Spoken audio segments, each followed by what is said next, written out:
આગળ વાત કરીએ સુરેન્દ્રનગરની તો સુરેન્દ્રનગરમાં જે રહીશો છે મહાનગરપાલિકાના રહીશો હાલ પારાવાર મુશ્કેલીઓમાંથી પસાર થઈ રહ્યા છે। જો આપણે વાત કરીએ તો સુરેન્દ્રનગર મહાનગરપાલિકા વિસ્તારમાં જે વસતા લોકો છે તે મુશ્કેલીઓમાંથી પસાર થઈ રહ્યા છે। ટેક્સ વસૂલીમાં તો કોઈ કચાશ નથી, પરંતુ પ્રાથમિક જે સુવિધાઓ છે તેના અભાવે શહેરના અનેક વિસ્તારોમાં પરેશાનીઓ વધી રહી છે અને જેને જોતા લોકોમાં રોષ વ્યાપી રહ્યો છે। અને લોકોનો આક્ષેપ છે કે ફરિયાદ એપ હોવા છતાં પણ સમસ્યાઓનું કોઈ પણ નિરાકરણ થતું નથી અને લોકોની આ નારાજગી વચ્ચે હવે જોવાનું એ છે કે મહાનગરપાલિકા જે પ્રશાસન છે તે કઈ રીતે અને ક્યારે પગલાં ભરે છે। પ્રાથમિક સુવિધાઓ વગરનું શહેર લોકો માટે મુશ્કેલનું કારણ બનતું રહે છે।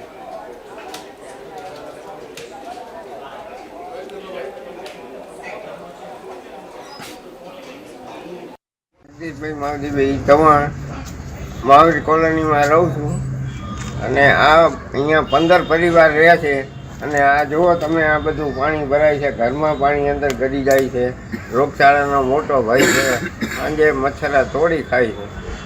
કેટલા સમયથી આ તકલીફ છે? આ 15-20 દિવસથી। મારું નામ હાર્દિકભાઈ દિલીપભાઈ વાળા, હું મીનાક્ષી સ્ટુડિયોવાળી ગલીમાં રહું છું અને અમારી ગલીની અંદર આ 20 દિવસથી 15 ઘરની વચ્ચે તકલીફ છે, જેની અવારનવાર રજૂઆત કરતાં કોઈ ધ્યાન દેવામાં આવતું નથી। તો ખાસ કરીને જણાવવાનું એ કે અમારા છોકરા છોકરી કોઈ બી માંદા પડે, બુજુર્ગ કોઈ માંદા પડે અથવા હાલે એવો કોઈ રસ્તો છે નહીં, તો ઇમરજન્સીમાં કોઈ વસ્તુ અમારે કરવી તો થાય એવું નથી। અમારાથી તો રજૂઆત એવડી કે બને એટલું ઝડપ